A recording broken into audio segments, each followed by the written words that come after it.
avons cette formule qui consiste à ne pas suspendre trop longtemps, vu l'attente dont elle fait l'objet, la continuité de notre feuilleton, si je puis dire, nature et paysage, qui doit occuper notre second trimestre. Et c'est donc notre deuxième épisode, après le premier que nous avons inauguré au centre Goscinny. Alors je ne peux pas vous fournir ici, dans mes 25 mètres carrés sans douche, je dis à chaque fois ça pour faire pleurer les ménages, je ne sais pas, mais j'y suis très bien. Si mon chat prenait pas la moitié de la place, je voudrais pas, je ne peux pas malheureusement projeter derrière mon dos sur un grand écran les 3 tableaux de Poussin, de Delacroix et de Caspar David Friedrich. Et c'est pourquoi, je l'annonce tout de suite, je vais me servir surtout d'illustrations littéraires, de textes qui se rapportent bien sûr à des paysages. Je rappelle que nous n'avons toujours pas clairement, pour l'instant, tranché entre paysage, c'est-à-dire nature, ou bien disjonction paysage contre nature. Hein. Nous n'avons pas tranché pour l'instant, on a pris l'un pour l'autre, donc au sens courant. Tiens, regarde le décor d'ailleurs, quel beau paysage, puis la nature est belle, voilà, pour l'instant, on ne problématise pas trop leur disjonction, si vous voulez. Et je vais citer quelques paysages qui portent à leur limite un phénomène qu'on a vu s'exprimer dans un texte précisément. Et c'est pas pris au hasard, puisqu'il s'agit de textes de Rousseau, extrait des Rêveries du promeneur solitaire, c'est-à-dire de ce texte, les Rêveries du promeneur solitaire, divisé en promenades. Les chapitres sont des promenades, si vous vous rappelez bien. Et on remarquera au passage la dimension temporelle de ce musicien qui est Rousseau. Ce sont des promenades, on se déplace. C'est pas des plans fixes. Hein. Et comme dans Chateaubriand. On avait fait le parallèle la dernière fois. Or, qu'est-ce qu'on a vu se dessiner chez Rousseau? Quelque chose qui s'oppose totalement à Chateaubriand. Les deux sont des chefs-d'œuvre, hein, c'est pas une opposition, c'est pas des gens de valeur esthétique. Mais le procédé est exactement inverse. C'est que Chateaubriand donne énormément à voir. On a droit à la couleur de toutes les espèces d'oiseaux qui grouillent dans les forêts de l'Orénoque ou du Mississippi, ou qui bordent le Mississippi, avec leurs noms spécifiques, les avalanches de végétation, le nom des arbres, les magnolias, ouais, le tulipier d'Amérique, tout ce que vous voulez. Bref, ça donne à voir. Il y a un plan fixe où on n'arrête pas de promener nos regards de gauche à droite du tableau, si vous voulez. Alors que chez Rousseau, c'est pas différent, c'est exactement l'inverse. Il commence par planter apparemment un décor visuel. Les rives du lac de Bienne sont plus sauvages et plus romantiques que celles du lac de Genève, j'essaie de citer de mémoire. Si l'on y voit moins de champs et de vignes, donc d'activité humaine, nature et paysage commencent à être problématisés là, on y voit plus d'ombrage, de forêts, de rivages écartés, etc. Bien, mais on dirait qu'il nous donne du visuel que pour circonscrire, c'est d'ailleurs son expression, que ce lac est parfaitement situé pour le bonheur d'un homme qui aime à se circonscrire. Je vous rappelle que circumscribere, le terme latin dont vient circonscrire, ça veut dire je me place au centre du décor. Vous devinez qu'on n'est déjà pas loin, on n'est pas très loin du fœtus dans le ventre maternel. Puisqu'il y parle d'un bonheur sans précédent éprouvé dans une île, entourée d'eau quand même, n'est-ce pas? Et puisqu'il dit ce beau bassin d'une forme presque ronde, vous voyez comme le langage exprime totalement à l'insu de l'auteur des précisions ahurissantes. Hein, ce beau bassin d'une forme presque, moi c'est le mot presque qui est peut-être le plus important. Ça veut dire il sait bien quand on connaît l'endroit, géographiquement, revenons au réalisme, le contraire de la poétique, le réalisme naïf, hein, empiriste, hein, je ne parle pas du réalisme visionnaire d'un Balzac. Quand on regarde, l'île Saint-Pierre n'est pas du tout au centre du lac, elle est extrêmement proche d'un point du rivage, hein, un village qui s'appelle Erlach, qui est le premier village de langue allemande lorsqu'on vient de la Suisse romande, et en 10 minutes de navigation sur le lac, on passe de la Neuveville à Erlach. Donc, mais il éprouve le besoin, l'inconscient le pousse à vouloir que l'île soit au milieu, n'est-ce pas? Circumscribere, se placer au centre d'un cercle. Comme un château fort se fait entourer d'eau, n'est-ce pas? De fossés, de douves, n'est-ce pas? Comme si ça allait être plus en sécurité. Il est bien connu que tous les châteaux forts sont prenables. Mais enfin, Ça, voilà, c'est censé ajouter quelques difficultés. Je suis sûr que c'est surtout une protection psychique. Donc, où je veux en arriver? Je veux en arriver que, après avoir dessiné les limites de ce paysage, où on apprend qu'il y a des montagnes qui le bornent, donc ça sert surtout, sa situation visuelle, à nous dire que ce coin-là, les rives du lac de Bienne, sont séparées de tout le reste du monde, en fait, de la Terre.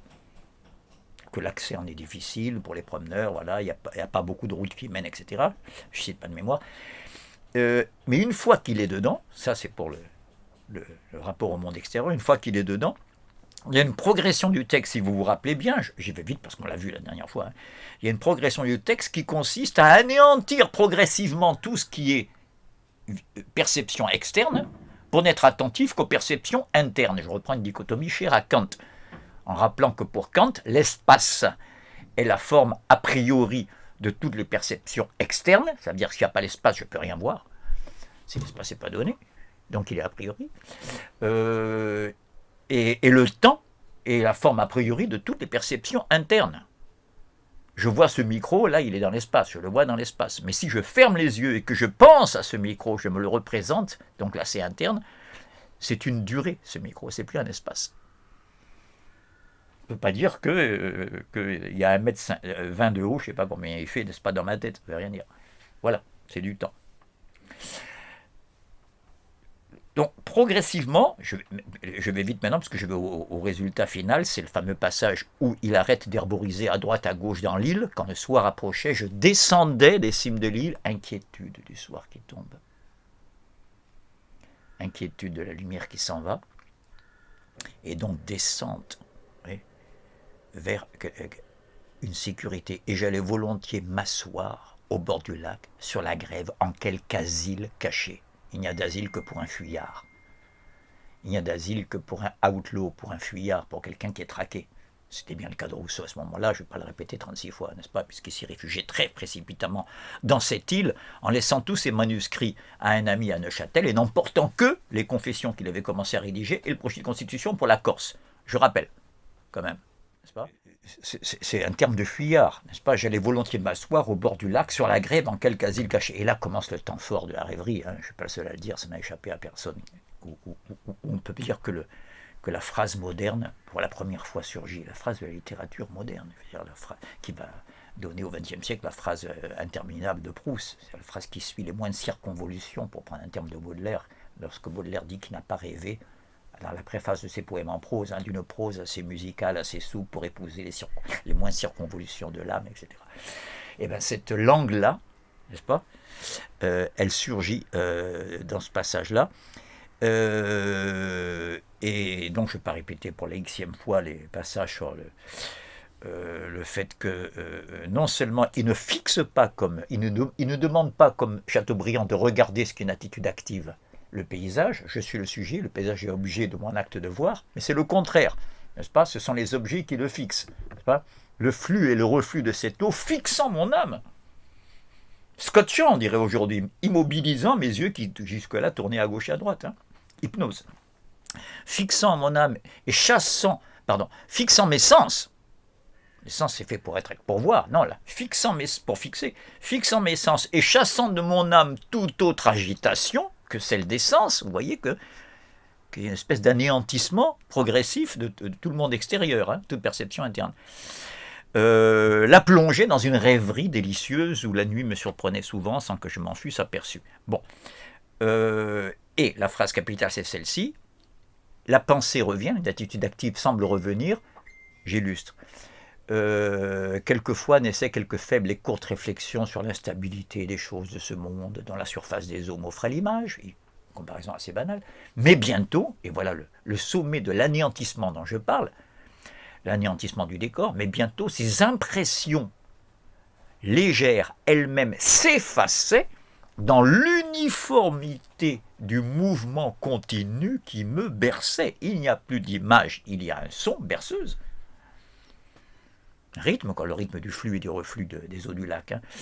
Donc, ces impressions légères elles-mêmes s'effaçaient dans l'uniformité, terminée la multiplicité qui grouillait chez Chateaubriand, dans l'uniformité du mouvement continu qui me berçait et ne laissez pas de m'attacher, au point qu'appelé par l'heure et le signal convenu, il est réveillé de sa rêverie parce qu'on lui dit c'est l'heure du repas avec un corps ou des cloches, je ne sais pas, je ne pouvais m'arracher de là sans effort. Voilà, je rappelle simplement au point où on était arrivé, c'est-à-dire d'anéantissement du décor.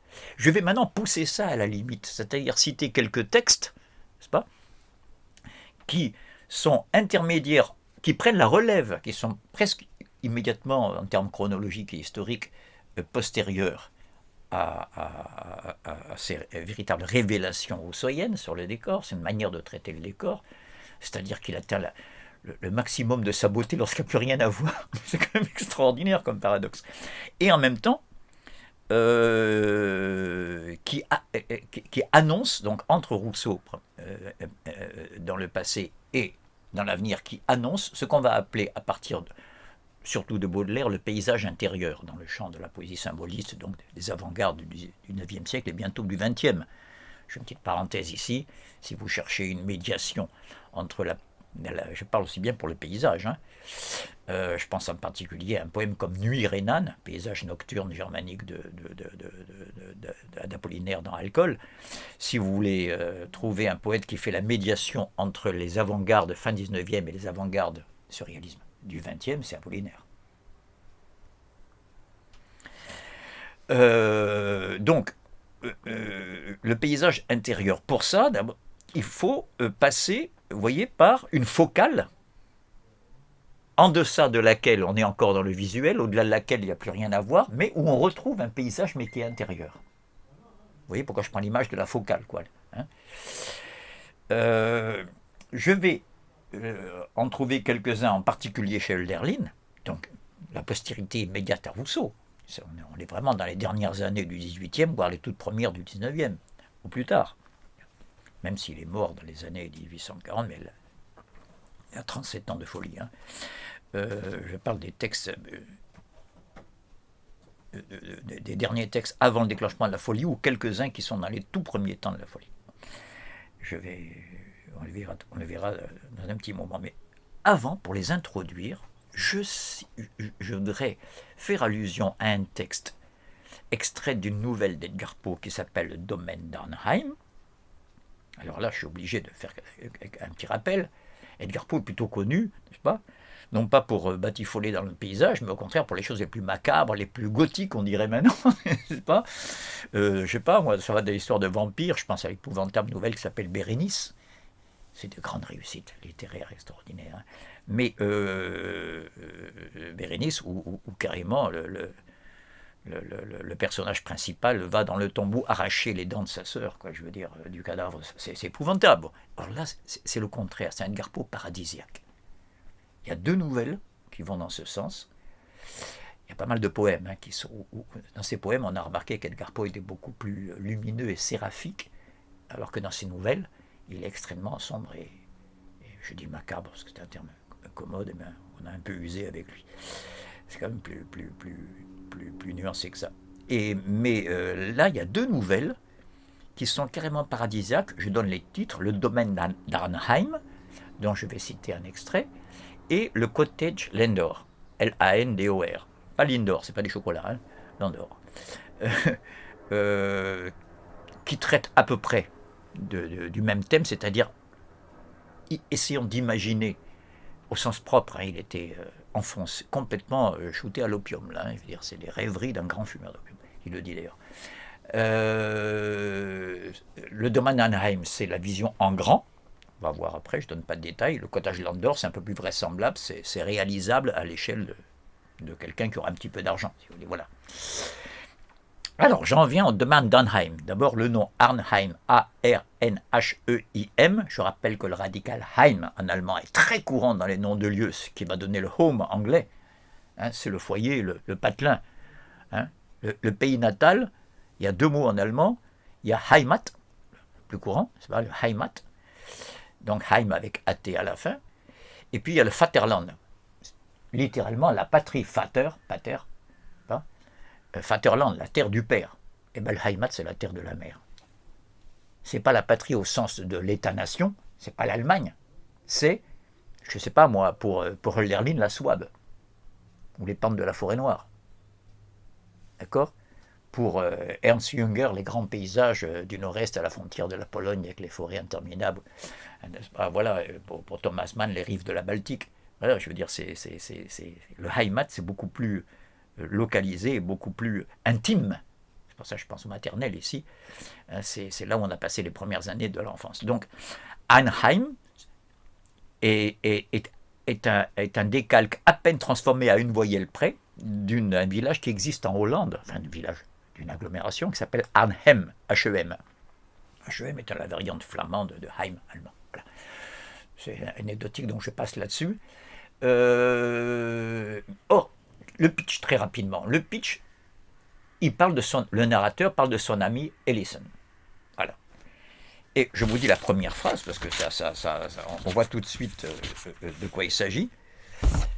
Depuis son berceau jusqu'à son tombeau, mon ami Ellison fut toujours poussé par une brise de prospérité. Il est un ami qui est, pour un des auteurs connus, pour un des plus désespérés, des plus macabres, des plus morbides, j'ai cherché le mot tout à l'heure, c'est plus précis d'ailleurs dans son cas que macabre, Edgar Poe, là, il fait le portrait l'inverse de quelqu'un qui est caractérisé, est-ce que ça peut exister même pour une réussite de bonheur dont souvent on dit que c'est impossible au niveau de l'humanité. De sa naissance à son tombeau, il faut pousser par une brise de prospérité. Et bon, il nous explique, et c'est ça chez la suite du pitch, que c'est pas un hasard, que le mec s'est organisé, il avait une théorie du bonheur. Donc là, on s'inscrit dans la grande tradition du XVIIIe siècle dont on sort à peine. Edgar Poe, c'est les années 1830-1840, un exact contemporain de Nerval, soit dit en passant. Donc de premier romantisme, même s'il est très différent des romantiques, il va avoir une énorme influence littéraire sur les symbolistes, sur Valéry, sur Mallarmé, sur Baudelaire, n'en parlons pas, qu'il a introduit en France un peu après Nerval. Voilà. Nerval lui fait allusion discrètement dans les nuits d'octobre. Donc, voilà que Edgar Poe succède au XVIIIe siècle, et donc j'ai suffisamment insisté là-dessus, je ne reviens pas, dont la valeur suprême au XVIIIe siècle, c'est le bonheur. C'est même le seul thème qui réunit un Voltaire et un Rousseau, même s'ils sont complètement opposés sur les moyens d'accéder au bonheur. La valeur des philosophes des Lumières, que ce soit Voltaire ou Rousseau, c'est rare qu'un point qui les réunit, c'est le bonheur, c'est-à-dire, je le rappelle, ni le plaisir du libertin, qui est très intense, qui peut être extrêmement intense, mais qui est limité dans le temps, qui est fugace, etc. Je ne reviens pas à la différence. Et, à l'opposé, le salut. Le siècle précédent, au XVIIIe, au XVIIe siècle, il y a Pascal, dont la valeur centrale est le salut, la béatitude des saints. Mais ça, c'est au-delà, c'est après la mort. C'est pas le bonheur, il y a une dimension terrestre. Ah, qu'est-ce que j'étais heureux à cette époque-là, vous voyez, c'est très concret. Quand ma tante me servait mon café au lait, je dis n'importe quoi, parce que je ne suis pas très bon écrivain, et ça dure dans le temps. Ça se conjugue à l'imparfait dans les textes, le bonheur, très souvent, comme quelque chose qui s'est répété, qui a occupé une certaine durée. Donc, à l'opposé du plaisir qui est fugace, la durée, et une dimension terrestre qui s'oppose au salut. Voilà, je rappelle mon syllogisme, le bonheur comme moyen terme idéal entre la fugacité du plaisir et la présence absente du salut, côté qui ressort de ce que Hegel aurait appelé une logique de l'essence et non pas de l'être, le salut. L'essence, c'est l'être disparu. Et mon royaume n'est pas de ce monde, c'est ça le salut. Donc, ici, on est dans le monde. Et le Ellison en question, accident inventé par le narrateur, par l'auteur, même par Edgar Poe, est censé, dans la nouvelle, avoir hérité d'une fortune qu'il ne faut même pas essayer de se représenter. Par un artifice. Il imagine qu'il a un ancêtre qui a légué tout son héritage, qui était fabuleusement fortuné, déjà qui a laissé tout son héritage en interdisant de l'attribuer jusqu'à pendant un siècle. On le garde en réserve, on le place, il fructifie, et donc il atteint des sommes absolument inimaginables, et ça tombe sur son ami là, qui a hérité. Donc il y a les moyens de mettre en œuvre ses propres théories du bonheur. Quelles sont-elles? Là, je vais les lire. C'est très anglo-saxon, c'est très pragmatique. Ça, c'est le côté américain d'Edgar Poe. Ça arrive de temps en temps, quand même. Où il dit ceci. Il dit que la première condition, c'est très anglo-saxon. Vous savez à quel point le sport est plus important pour eux. Le mot, d'ailleurs, est importé de chez eux. Le libre exercice physique en plein air, première condition. Mais si vous avez une rage dedans, le bonheur déjà, puisque ça a une dimension terrestre et mondaine, difficile d'en faire abstraction. Voilà, le libre exercice physique en plein air, donc une relative santé, etc. Sans que la machine, comme on disait pour le corps au 7e siècle, ne vienne gâcher le paysage. Deuxièmement, la présence, alors lui il dit d'une compagne, femme, donc d'avoir trouvé, c'est assez pour l'instant, c'est pas hyper original tout ça. Et enfin, troisièmement, il n'y a que 3 conditions. Une aspiration indéfinie, un projet qui demande toute une vie à se réaliser. D'accord ? C'est dans ce projet que va surgir ce qui fait l'essentiel du domaine d'Anaheim.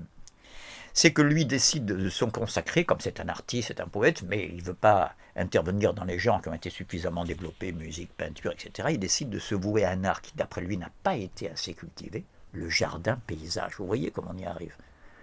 C'est-à-dire avec sa fortune créée, mais sur la dimension d'un département français, presque, vous voyez. Hein ? Il y a quelque chose de fantastique dans la nouvelle, là. Quelque chose qui soit la rigoureuse application sur chaque centimètre carré de ses conceptions. Voilà, alors je ne vais pas vous décrire le décor en question, non. Parce que je vous le recommande, ce n'est pas une nouvelle très longue, hein, c'est assez extraordinaire. Ce que je vais citer, c'est un extrait de la première partie où il fait des randonnées avec le narrateur, avec son ami, dans le monde entier pour trouver l'endroit qui se prête naturellement déjà à l'aménagement dont il rêve. D'accord ?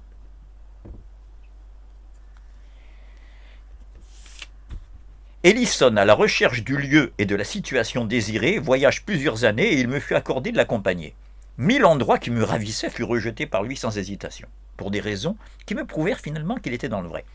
Nous trouvâmes à la longue un plateau élevé d'une beauté et d'une fertilité surprenantes, qui donnait une perspective panoramique d'une étendue presque aussi grande que celle qu'on découvre du haut de l'Etna. Je vous rappelle que l'Etna fait quand même plus de 3000 mètres en Sicile. Donc une des vues les plus fabuleuses. Il n'a jamais mis les pieds. Liverpool, c'est comme ça. Vous savez que ces 2 nouvelles policières, c'est lui qui inaugure le genre policier dans les histoires extraordinaires. Double crime dans la rue Morgue et la lettre volée se passe à Paris. Disent il tournera à droite dans la rue machin. Il n'a jamais mis les pieds à Paris. Il a travaillé sur un plan. Ça, c'est le côté journaliste extraordinaire d'Edgar Poe. Bon, passons. Donc, presque aussi grande que celle qu'on découvre du haut de l'Etna, et dépassant de beaucoup par tous les vrais éléments du pittoresque. Ici, c'est pris à la lettre, c'est pas le sens du guide Michelin, un parcours pittoresque. C'est Pittore et la peinture en italien, bien sûr. C'est un véritable tableau là qu'on a devant nous. Et dépassant de beaucoup par tous les vrais éléments du pittoresque, cette vue cependant si renommée, celle du sommet de l'Etna, au jugement d'Ellison comme au mien. Je n'ignore pas, dit le voyageur, tout en poussant un soupir de volupté profonde arraché par la contemplation du tableau et après 1 heure environ d'extase.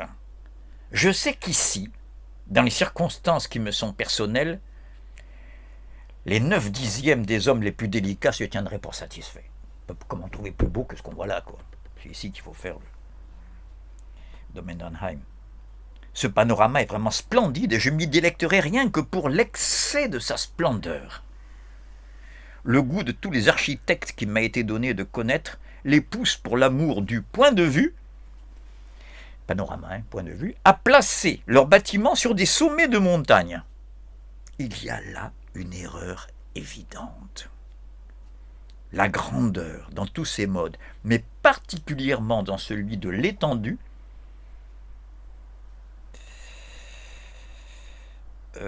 éveille, excite, il est vrai, mais ensuite fatigue et accable. Pour un paysage d'occasion, rien de mieux que là où ils sont arrivés au sommet de l'Etna. Pour un paysage au passage comme ça, en passant, pour un paysage d'occasion, rien de mieux. Écoutez bien, parce que c'est la phrase sur laquelle je voudrais rebondir et pour laquelle j'ai commencé par ce texte. Pour un paysage d'occasion, rien de mieux. Pour une vue constante, rien de pire. Et là, la phrase clé, et dans une celui qui a la mort dans le cœur évite les perspectives lointaines comme une peste. Je rebondis sur mon commentaire de la vidéo de Pablo Servigne. Je rappelle à un moment donné qu'à l'opposé du localisme qui est un des thèmes récurrents, n'est-ce pas, de la sensibilité écologique. Faire ma permaculture dans mon jardin, très bien. J'ironise pas, hein. C'est plus inquiétant que ça, si ce n'était que ridicule. Je veux dire, il y a, à l'opposé, il y a l'essence de l'anthropologie, ce qui est propre à l'homme, je ne cesse de le répéter, je ne suis pas le seul, hein. C'est une inquiétude, pensons à Pascal, je veux dire, ou bien à Leibniz, qui rappelle que dans la langue allemande, le terme pour dire l'inquiétude, Unruhe, Ruhe c'est le repos, Unruhe c'est le non-repos, hein, l'inquiétude, c'est le même terme qu'on emploie pour le battement de l'horloge. Vous voyez, la conscience du temps qui passe et qui nous rapproche de la mort. Hein. Unruhe. Je pense, pas besoin d'insister sur le rôle capital que la mort joue dans l'anthropologie hegelienne, par exemple, n'est-ce pas? La mort qu'il appelle le maître absolu. Donc, ici, celui qui a la mort dans le cœur, c'est-à-dire l'être humain. Je me situe ici entre le discours écologique que Servigne illustrait très bien, d'ailleurs, de manière exemplaire, et j'aimerais y consacrer bientôt un commentaire, c'est un peu sur le même mode play-pause, un texte de Foucault sur une thèse bien connue, c'est la critique du thème de l'humanisme, n'est-ce pas? Il n'y a rien de typique, l'homme c'est pas un genre, c'est très à la mode ça, avec l'antispécisme, n'est-ce pas? C'est pas un empire dans l'empire, pour citer Lordon citant Spinoza, et tronquant Spinoza quand même de l'essentiel, c'est qu'il commente rarement la dernière partie de l'éthique qui s'appelle de la liberté humaine, tout de même. Oui, et je suis le premier à penser qu'il ne faut pas penser l'homme comme un empire. Je préfère la belle phrase de Engels qui dit il faut substituer à l'empire de la nécessité le royaume de la liberté. Très actuel tout ça, n'est-ce pas? L'impérialisme. Donc,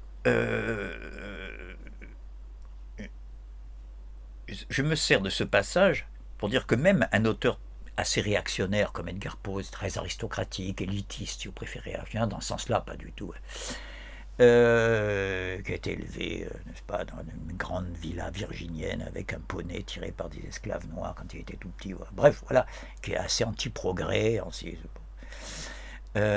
sauf qu'à l'époque, c'était évident que c'était des thèmes réactionnaires. Maintenant, il y a des gens qui se croient à l'extrême gauche, y compris dans la France insoumise d'ailleurs, et qui développent les mêmes thèmes. J'y reviendrai d'ailleurs.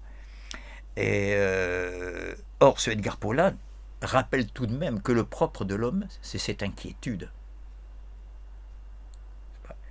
d'avoir la mort dans le cœur, qui fait que c'est un éternel migrant, au propre comme au figuré. Ça peut être une métaphore aussi. Pas besoin de bouger dans l'espace pour être un migrant. Le tout, c'est quand Pascal dit que tout le malheur de l'homme vient de ne pouvoir rester en repos dans une chambre, c'est une manière de dire il faut que je me change les idées, c'est migrer là au sens figuré si vous voulez, hein, n'est-ce pas? Que je me divertisse, hein, pour prendre un terme célèbre chez Pascal, voilà, et que c'est ça, c'est cette aspiration indéfinie plutôt qu'infinie, qui fait un peu tremblement métaphysique, qui caractérise l'animal humain. Bon, donc vous voyez, j'ai commencé par ce passage où tout semble pousser le narrateur à dire c'est là qu'il faudrait construire, aménager le décor et produire le lieu idéal, l'utopie par excellence, le locus solus. Si ça vous dit quelque chose, c'est le titre du roman le plus important qui est publié, L'étrange, Raymond Roussel, n'est-ce pas, que les surréalistes appelaient le magnétiseur. Locus solus, le seul lieu, le lieu unique. Bon, bref. Voilà, donc j'ai commencé par ce texte pour rappeler tout de même que notre rapport au décor, au paysage, était lié à des choses que nous avons, pour reprendre l'expression de Poe, à l'intérieur, tout ce qui est le contraire du paysage et du décor dans le cœur, n'est-ce pas? Et là, j'en arrive maintenant donc à la série de textes dont je vous ai parlé, qui part de l'effacement quasi total de la perception extérieure dans la 5e promenade de Rousseau, pour en faire un thème récurrent, si vous voulez, non pas une limite comme chez Rousseau. Je pense en particulier, voyez, à une progression contenue dans un poème de Lerline qui date des premiers temps de la folie, c'est classé comme ça, hein, dans la chronologie, le poème dit de la folie, c'est-à-dire à partir du moment où il réside chez le brave menuisier, et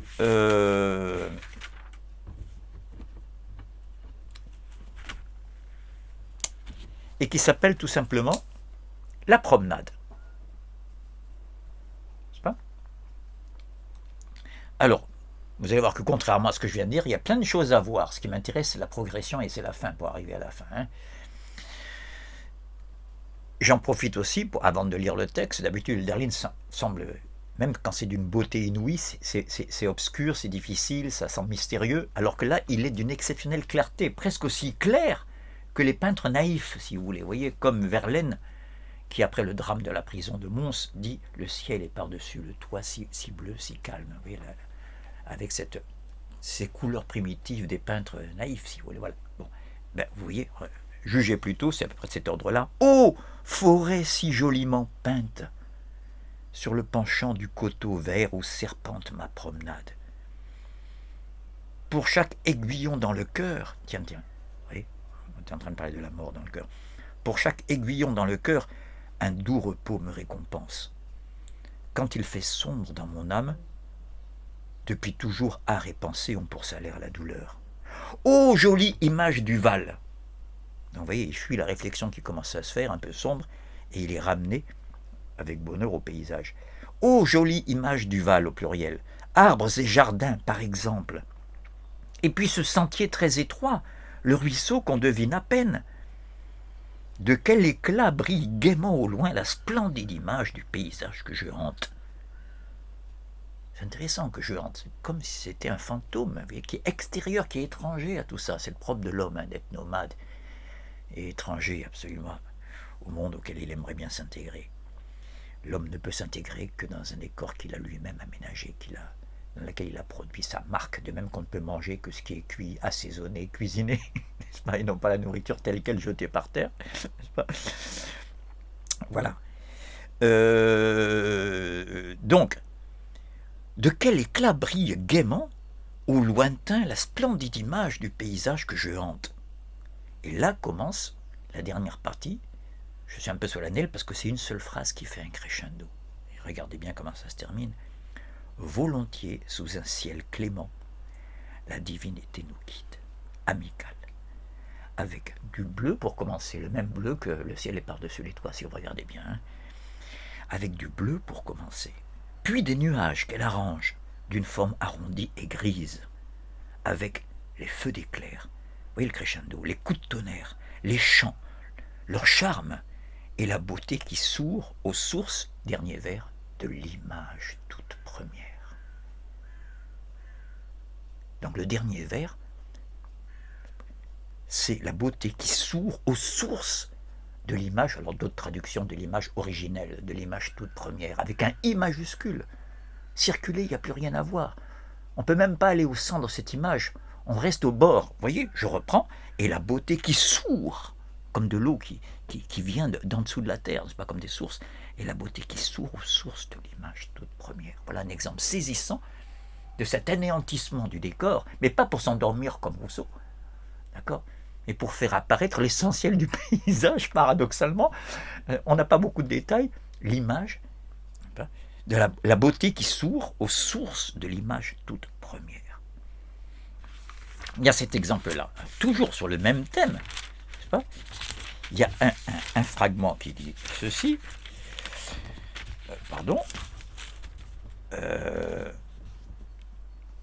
où c'est presque l'inverse, c'est même exactement l'inverse. On part d'un bleu dans lequel il n'y a rien à voir, comme le ciel, si vous voulez, même pas la trace d'un nuage, et on redescend du ciel, n'est-ce pas, vers la différenciation du monde ici-bas. Ce poème est archi célèbre, il a déjà été commenté. C'est un poème dont on n'a pas de titre et qui s'appelle En bleu adorable, qui date lui aussi des premiers temps de la folie. N'est-ce pas? Quand même, à titre intro, avant de le lire, je ne peux pas m'empêcher de vous lire une petite note qui s'y rapporte, parce que c'est des textes comme ça, c'est quand même assez rare pour qu'on s'y attarde un instant. Ce poème est extrait du roman de Wilhelm Weiblinger, oubliez ce nom, Phaéton, où il est attribué à un poète fou, de qui Hölderlin est le modèle. Weimlinger est un type pas très futé qui rendait visite à Hölderlin et qui, pour se faire mousser, a écrit sa biographie. J'ai connu Hölderlin à l'époque de la folie, voilà, c'est ça, Weimlinger. Et dans un de ses romans, il cite ce poème. D'accord. Weimlinger note: voici quelques feuillets de sa main, le poète fou qu'il ne nomme pas dans son roman, qui donne une idée de l'effroyable égarement de son esprit. Dans l'original, ils sont rédigés en vers à la façon de Pindar, ce qui c'est déjà signé ça. Hölderlin, à la fin de sa vie, fait des commentaires des plus belles odes de Pindar. On reconnaît que c'est Hölderlin. Ils sont traduits ici, dans la disposition. Bon, passons. Friedrich Meissner, un grand biographe de Hölderlin contemporain, leur rend leur disposition en prose et refuse de les considérer comme un... André Dubouché, qui l'a traduit ici, écrit: la beauté insurpassée de ce poème, ainsi que sa cohérence, rendent de pareilles conjectures vaines. Sa clarté décourage tout désir d'élucidation. C'est beau comme phrase. Sa clarté décourage tout désir d'élucidation. Donc, en bleu adorable. Alors, jugez plutôt, je vous dis, c'est l'inverse. En bleu adorable fleurit le toit de métal du clocher. Souvent, il y a une espèce de couverture en zinc qui éclate un peu au soleil, vous savez, en zinc ou en fer blanc, sur les clochers à bulbe en particulier. Hein. En bleu adorable fleurit le toit de métal du clocher. Alentour, je suis obligé de faire une analyse dense là. Il s'agit d'un décor, d'un paysage. Ça commence par quoi? Parce qu'il y a de plus haut. On est dans un village là, visiblement, hein, village de Forêt-Noire. Ce qu'il y a de plus haut, et on est à la pointe. En bleu adorable fleurit le toit de métal du clocher. Donc on est déjà dans ce que les Grecs auraient appelé l'hubris, la démesure. On n'est pas dans le monde humain, dans la cité, en bas sur le forum, en train de discuter avec les amis, les camarades ou les adversaires dans la discussion, comme dans Platon. C'est pas ça. Ben, on est presque dans le domaine des dieux, là. On commence par le divin. Hein. Donc, j'insiste parce que vous allez voir que c'est une position presque menacée. En bleu adorable fleurit le toit de métal du clocher. Alentour plane un cri d'hirondelle. Il y a déjà un son, n'est-ce pas?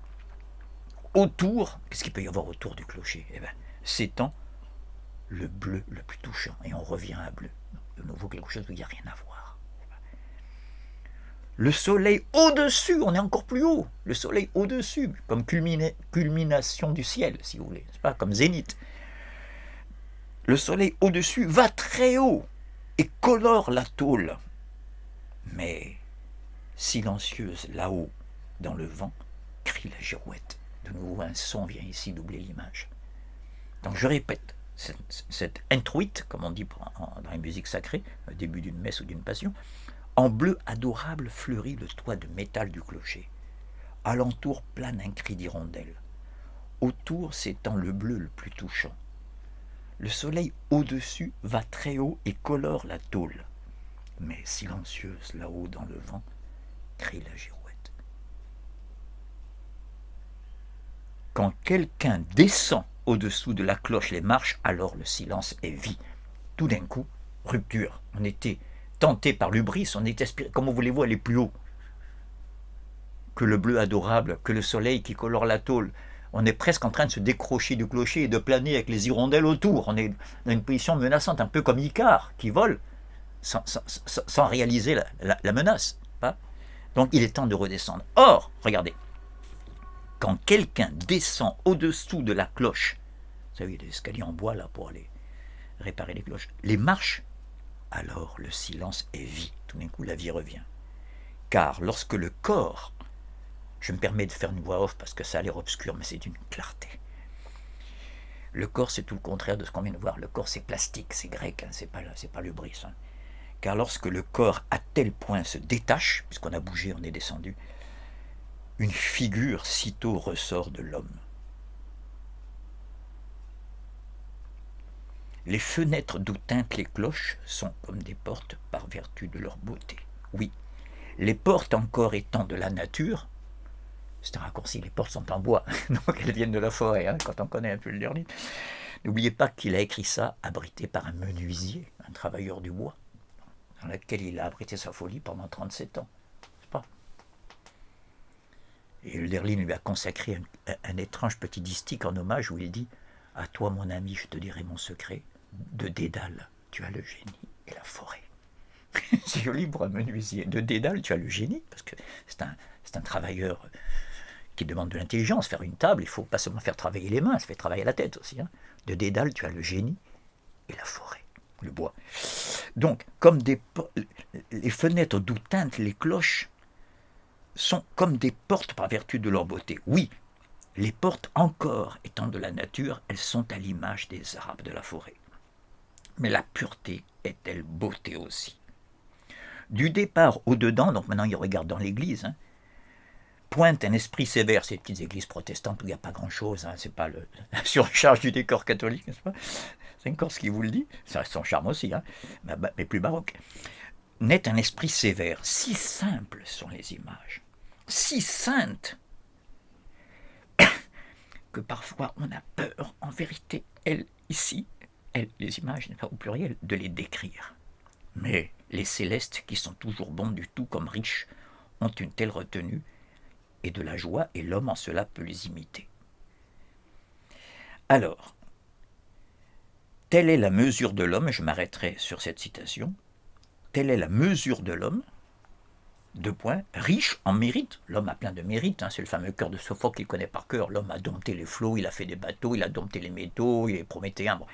Riche en mérite, mais poétiquement pourtant habite l'homme sur cette terre.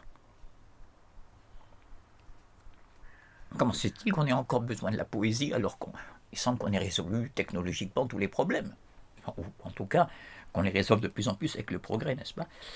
Riche en mérite, mais poétiquement pourtant habite l'homme sur cette terre.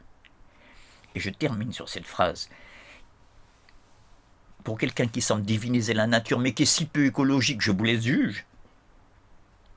Mais l'ombre de la nuit avec les étoiles, ce que Kant appelle la voûte étoilée du ciel, hein, tout de même, une des choses les plus belles que la nature donne à voir, n'est-ce pas? Inépuisable. Mais l'ombre de la nuit avec toutes ces étoiles n'est pas plus pure, si j'ose le dire, que l'homme qu'il faut appeler une image de Dieu. J'arrête ici la citation de ce texte, quand même pas banal, n'est-ce pas? Bien, toujours dans cette série de la description qui ne donne pas grand-chose à voir, mais beaucoup tout de même à ressentir, voici maintenant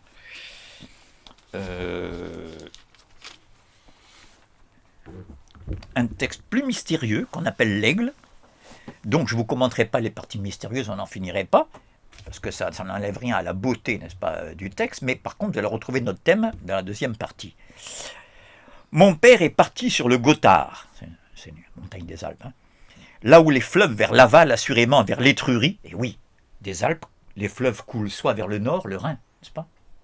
Le Rhin qui va se jeter en Hollande, là-haut, n'est-ce pas? À Rotterdam. Soit vers le sud, le Rhône. Le Rhin et le Rhône, RH. Dans les deux cas, Leibniz l'avait remarqué dans un extraordinaire passage d'étymologie des noms de lieux dans le Nouveaux essais sur l'entendement humain. RH, le RH qu'on retrouve dans rythme, dans logorée, partout où il y a un flux qui s'écoule, si vous voulez. C'est intéressant, qui vient du grec. Hein, lorsque Héraclite dit tout s'écoule, peut-être son propos le plus emblématique, Pantarei, c'est le RH. Hein.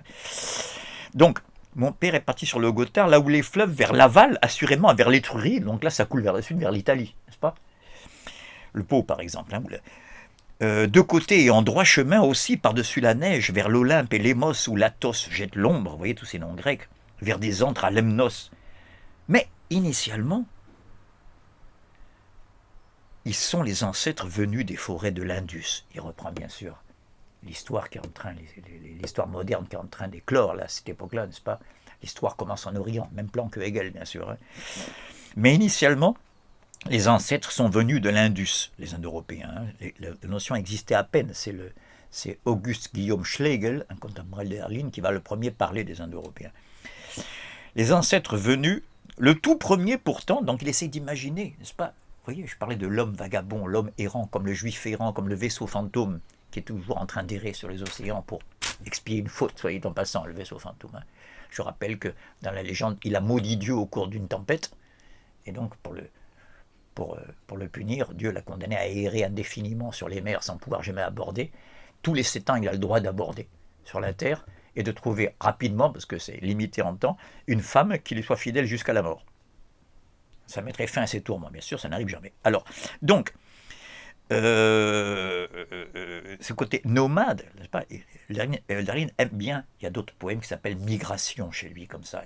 Imaginez, suite aux dernières récentes découvertes historiques de son temps, n'est-ce pas, comment on est arrivé à nous, les modernes, les occidentaux, là, ce Finistère de l'énorme Eurasie, puisqu'arrivé à l'Atlantique, on ne peut pas aller plus loin, n'est-ce pas? Bien, donc, le tout premier, pourtant, celui qui guidait la marche, a pris vol au-dessus de la mer. On comprend mieux le titre, l'aigle.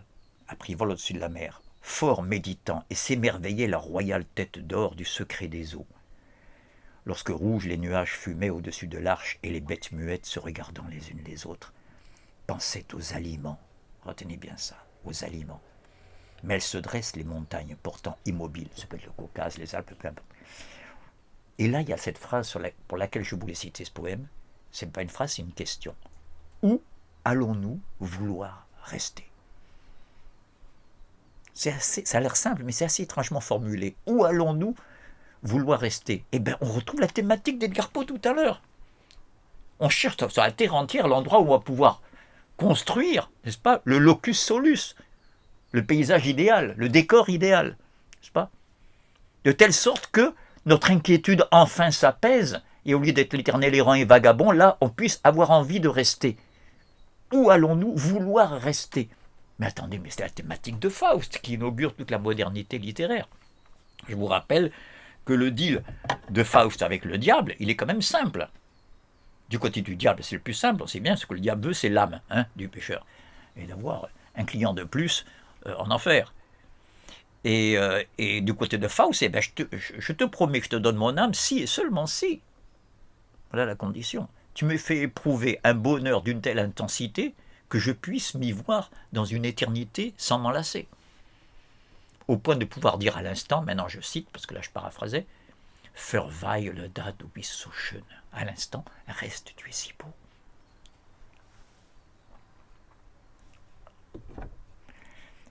Je rappelle que dans Goethe a mettre 40 ans donc, oui, pas, à élaborer son Faust, c'est le fameux second Faust. Et le diable, bien sûr, a beaucoup de travail parce que Faust nous incarne ici, incarne l'inquiétude humaine en général. Le diable, Méphistophélès, va juste à ressusciter la belle Hélène de Troie, la plus belle femme de tous les temps, d'après les récits et les légendes, n'est-ce pas, pour la lui donner comme compagne. D'accord, quand même, oui, c'était la deuxième condition du Ellison tout à l'heure. Hélène de Troie carrément. Et il est toujours dévoré d'inquiétude, il n'est jamais satisfait. Jusqu'à ce qu'il devienne vieux. Faust, donc c'est la fin. Il est en Hollande avec toujours Méphistophélès qui guette là. Puis au moment où il va agoniser, il va pouvoir rapter son âme, si je puis dire. Et voilà qu'il devient aveugle avec l'âge, la cécité. Mais il entend une rumeur, on est en Hollande, qu'on construit près d'eux une digue, pas loin de là où il est. Il prête l'oreille. Et il entend qu'ils font ça pour se protéger. Vous voyez, il y a une continuité dans ce que je dis. Là, il ne s'agit pas d'être décroissant et de revenir à la nature. C'est le contraire de se protéger contre la menace naturelle. N'est-ce pas? Et là, tout d'un coup, Faust dit, je peux dire maintenant à l'instant, reste, tu es si beau. Car j'ai compris que la solution, c'est de vivre libre sur une terre libre. Et le diable de rage comprend qu'il a perdu la partie. La solution est collective chez Faust, qui n'est pas spécialement un marxiste et un communiste, loin de là. N'est-ce pas? C'est lui qui dit cette terrible citation d'Allemand, n'est-ce pas? Je préfère une injustice à un désordre. Bon, n'empêche que dans son œuvre, là c'est beaucoup plus important que dans sa pensée, n'est-ce pas encore? Il y a cette magnifique conclusion du Faust à la question « Où allons-nous vouloir rester ?» posée par Hölderlin dans ce poème magnifique, il répond « Là où on peut vivre libre sur une terre libre ». Je termine le poème, qui est mystérieux, c'est le passage le plus étrange. Le roc est bon pour la pâture, comme on peut manger du rocher. vous avez prévenu pour les aliments tout à l'heure. Le roc est bon pour la pâture, le sec pour boire, comme si c'est dans le désert qu'on pouvait enfin boire. Oh, vous savez, toutes les visions de Dieu n'ont lieu que dans le désert. Le roc est bon pour la pâture, le sec pour boire, et l'humide pour manger. C'est l'humide. Quelqu'un veut-il habiter? De nouveau la même question. Quelqu'un veut-il habiter, trouver le locus solus, un lieu où on peut enfin demeurer? Ça dit bien ce que ça veut dire, demeurer, rester. Que ce soit alors aux escaliers, et là où une maisonnette incline au bord de l'eau. Au bord de l'eau, fait halte. Alors regardez l'extraordinaire synthèse de Parménide et d'Héraclite. Au bord de l'eau, au bord de ce qui coule, Héraclite, le fleuve d'Héraclite. On ne se baigne jamais 2 fois dedans, n'est-ce pas? C'est déjà passé. Et là, quelqu'un veut-il habiter, que ce soit alors aux escaliers, et là où une maisonnette incline au bord de l'eau, fait halte. Et ce que tu as, c'est de reprendre haleine. On marche depuis l'Indus, donc maintenant il faut reprendre son souffle. Quelqu'un l'a-t-il, on ne sait pas de quoi il parle, le complément, l'a-t-il, quoi? Sans doute le lieu, ce qu'il cherche depuis toujours. Quelqu'un l'a-t-il en effet porté les profondeurs jusqu'au jour, de l'intérieur vers l'extérieur, vous voyez, des profondeurs jusqu'au visuel. Il le trouve à présent dans le sommeil. Vous voyez qu'on est parti des rêveries de Rousseau, de l'endormissement de Rousseau au bord du lac. Car là où les yeux sont clos et les pieds sont liés, là tu le trouveras. Magnifique poème qui s'appelle L'Aigle. Bon, encore un texte, dernière séquence de Hölderlin, pour cette fois-ci en tout cas. On n'a pas fini avec Hölderlin comme ça, j'espère.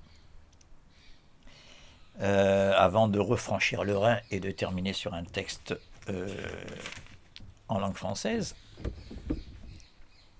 Car il faut jamais oublier là qu'il y a quand même tous les problèmes de traduction qui nous séparent peut-être du texte lui-même. Je donne la référence, page 883 du volume de Hölderlin à la Pléiade, admirablement traduit, soit par Jacotet qui a dirigé le volume, soit, très honnêtement, quand il trouve que ça a été bien fait par d'autres, il laisse des traductions de André Dubouché. Bon, bref, voilà. Donc, chant allemand, titre. Chant, comme une chanson, hein. Chant, C-H-A-N-T, allemand. Alors pourquoi je cite celui-là? Parce qu'on va parler de l'Allemagne, d'abstraction, pas du tout. C'est qu'il est extrêmement concret au niveau du décor, puisque c'est ça quand même notre thème. Et là, paysage matinal, non pas le paysage hespérique, pour prendre un terme Hölderlin. Hesper, c'est l'équivalent, ou vesper, les vêpres, hein, ça vient de là. C'est le symétrique du matin, c'est le soir, hein, vesper, les vêpres. Et l'Occident, radical latin, oxyre, c'est tuer, hein, c'est décliner, l'Occident, là où le soleil se couche, là où le soleil meurt. L'équivalent grec, c'est l'hespérie, H-E-S-P-E-R-I-E, qui prend une très grande valeur à la fin dans la poésie de Hölderlin.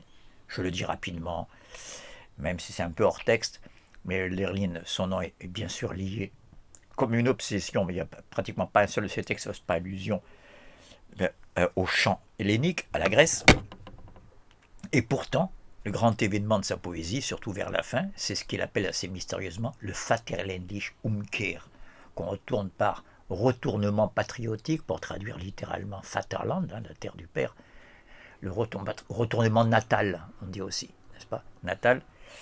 Ce retournement, en tout cas, ce qui est beaucoup plus clair, ça consiste à comprendre tout d'un coup, un peu tardivement, qu'après avoir glorifié le monde grec comme Nerval, c'est marrant parce que autre fou, et reprochant sourdement ou plus ou moins explicitement au christianisme et au Christ d'avoir mis fin à la fête hellénique, au monde du jour, au miracle, pas, pour créer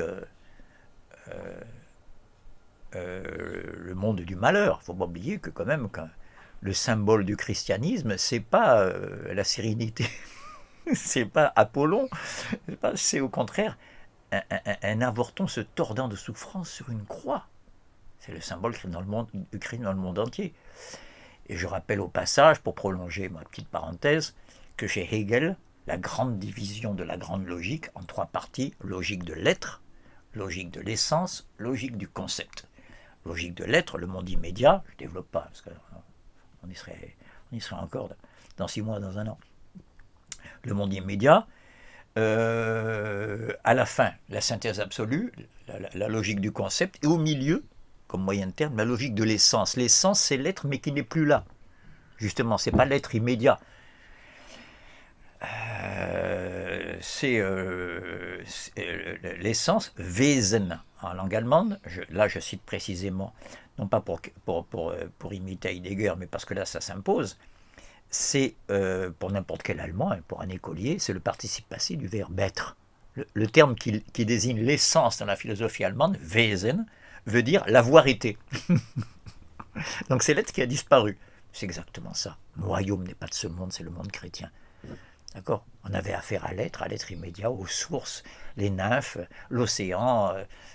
Il est là. Comment il s'appelle Poséidon. Là, Neptune, il est là, dans le flot marin, le rire innombrable du flot marin. Voilà, les nymphes sont dans les sources. C'est l'immanence, c'est pas la transcendance, c'est pas au-delà. C'est pas un monde où les dieux se sont enfuis, nous ont abandonnés, en fait. C'est pas très intéressant. Hein, ça, c'est le monde de l'essence. Donc, je rappelle en quoi consiste ce Vaterländische Umkehr, ce retournement natal. À la fin, il comprend que c'est moins beau que le monde grec, sans doute, mais plus profond. Et il est de plus en plus fasciné à la fin, puisqu'on parle de paysage, le paysage moderne, c'est ça. Hein. Je n'ai pas un hasard si j'ai pris un nocturne, Caspar David Friedrich, 2 hommes regardant la lune, ou un couple regardant la lune, il y a plusieurs variations sur le même thème. C'est pas le monde grec, ça, le monde nocturne. Le monde grec, c'est celui qui est irradié par la lumière d'Apollon, n'est-ce pas ? C'est le temple qu'on regarde de l'extérieur, le Parthénon, et non pas comme dans la cathédrale chrétienne, où il y a de très belles choses à voir à l'extérieur, les gargouilles, tout ça, mais c'est surtout à l'intérieur qu'il y a l'essentiel, avec les vitraux qui filtrent la lumière du monde.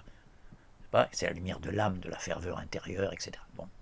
Voilà, ça a été développé dans l'esthétique de Hegel. Chant allemand. Donc, tout ce que je viens de dire, c'est pour commenter ce que veut dire allemand ici. Le retournement hespérique, on va le voir. Quand le matin ivre, inspirant se lève, donc là on n'est pas le soir, on n'est pas dans le déclin, on est dans l'Occident, apparemment on est dans le matin, le monde solaire. Quand le matin ivre, inspirant se lève, et l'oiseau sa chanson commence, et des rayons le fleuve lance, et plus vite, alors cette succession de haies, je fais exprès de les marquer, c'est la fameuse phrase lernienne qui semble n'en pas finir, et qui commence toujours par la subordonnée. Quand le matin, vous voyez, la principale, elle reste en suspens, n'est-ce pas ? Je dis ça pour préparer l'attente. Quand le matin ivre inspirant se lève, et l'oiseau sa chanson commence, et des rayons le fleuve lance, et plus vite vers là-bas la voix rude va par-dessus la roche, vu que le soleil l'a échauffé, et le désirant en autre pays les jeunes gens, il y a des fragments comme ça avec des trous, des trous blancs sur la page, et le portail s'éveille, ça reprend, et la place du marché, et des saintes flammes du foyer, la rouge vapeur monte, alors, la principale, il fait silence, seul. Qui ça ? On va bientôt le savoir. Alors il garde calme dans la poitrine son cœur et songe dans le portique solitaire. Pourtant, quand, donc la subordonnée reprend, alors, cette fois, elle s'interrompt, est assis dans l'ombre profonde, quand par-dessus la tête l'orme murmure, au ruisseau qui exhale la fraîcheur. Et voilà le sujet de toute la phrase, le poète allemand. Alors ça vaut le coup de reprendre. Chant allemand. On comprend pourquoi. N'est-ce pas ? Le personnage central du texte, c'est en quoi le poète allemand veut dire, c'est une métonymie ici, c'est le monde moderne par rapport au monde grec. Hein. C'est allemand au sens hegelien. Vous savez que Hegel dit les peuples germaniques, c'est aussi bien l'Espagne. C'est que l'Andalousie, ça vient de Vandal, hein, c'est une tribu germanique. C'est les Vandalousies, ça veut dire le mot, hein, et que les Visigoths ont même séjourné dans le Maghreb avant la conquête arabe, n'est-ce pas ? Donc c'est allemand au sens des peuples occidentaux qui ont peuplé l'Europe, celtes, germains, tout ça. Voilà.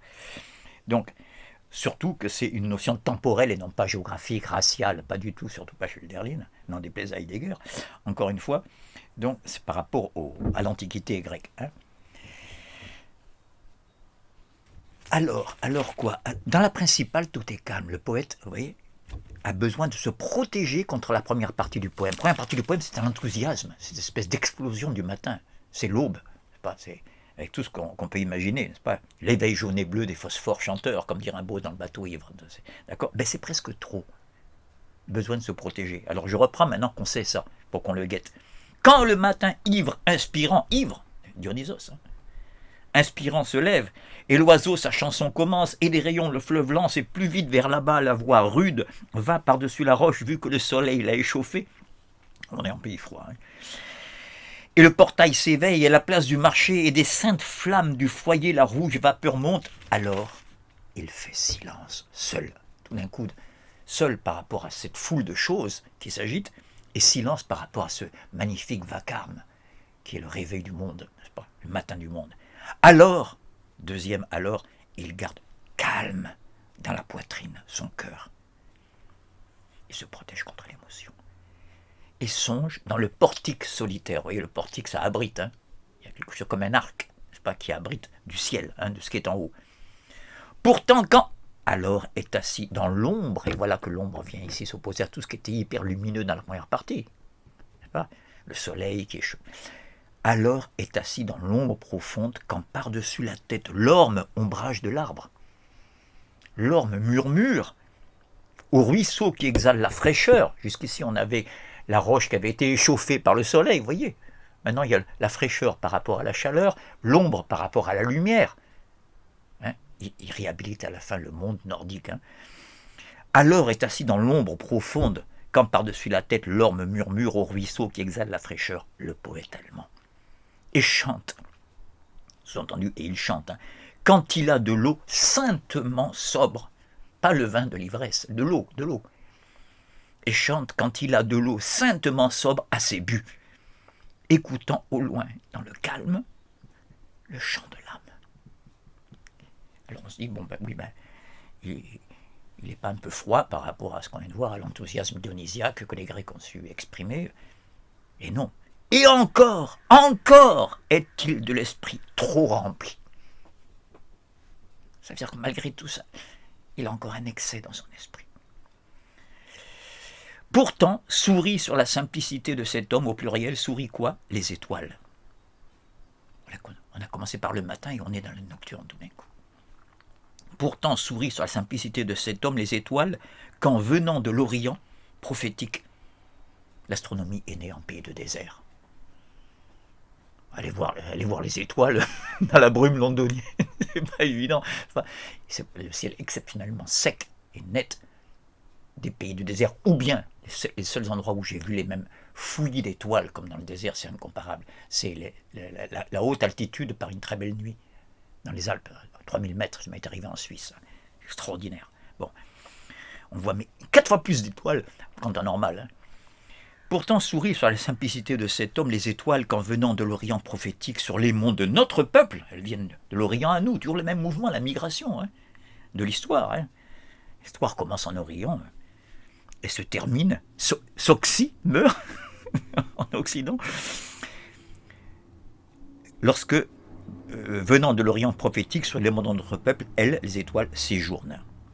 Et comme la main du Père lui reposait sur les cheveux au jour de l'enfance, alors là commence un crescendo, ainsi couronne, du verbe couronner, qu'il frémissant le sente, insigne la tête de l'Aède, le poète de nouveau, quand, et tout d'un coup il y a toi, tout d'un coup il y a une personne, c'était absolument inattendu ici, il y a une deuxième personne du singulier, une présence, et écoutez bien, quand toi qui à cause de ta beauté, jusqu'à ce jour est resté innommé, sans nom, mot à mot, c'est comme ça qu'il faut le traduire, quand toi qui à cause de ta beauté, jusqu'à ce jour est resté sans nom, on n'a pas trouvé de nom pour nommer une telle beauté, ô le plus divin, ô bon esprit de la patrie.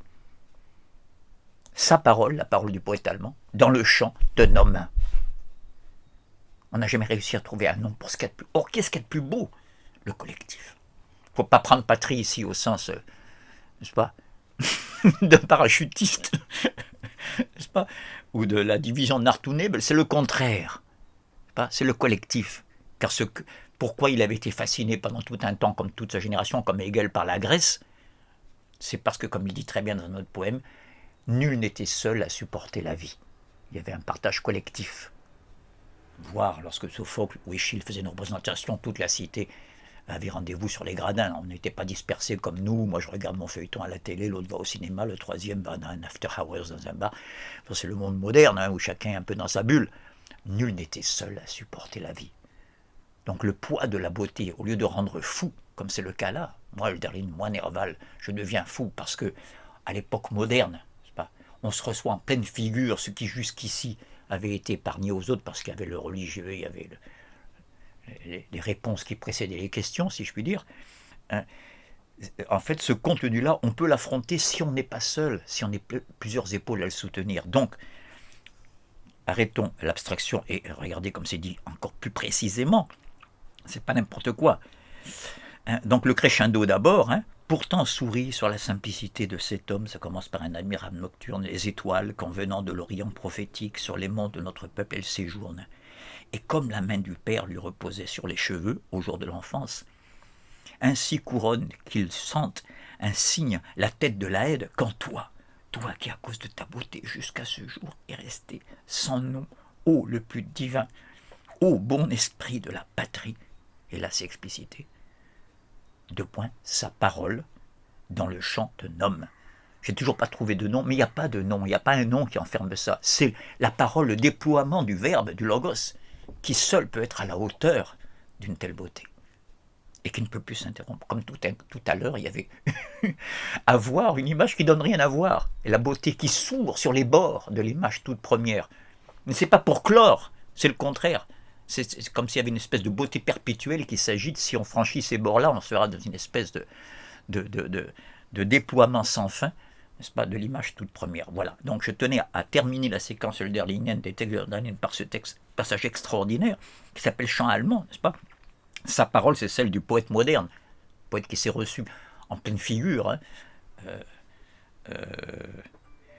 La beauté moderne, sans précaution, à partir du moment où la poésie, l'art en général et la poésie en particulier a pris la relève du religieux que le siècle des Lumières avait liquidé. C'est ça l'enjeu, n'est-ce pas? C'est ça l'enjeu. Qui sépare Rousseau de tout le reste des Lumières, que Rousseau comprend l'importance d'une religion naturelle, le contraire d'une religion dogmatique, positive, cléricale, etc. Tout le contraire, n'est-ce pas? Mais quelque chose qui revienne à l'étymologie de religion. Pas des arrière-mondes, au sens qu'a très justement critiqué aussi bien Marx que Nietzsche, pour une fois qu'ils sont d'accord sur un point, mais au sens de ce qui relie Guéret, de ce qui relie les hommes entre eux, de ce qui a des enjeux collectifs.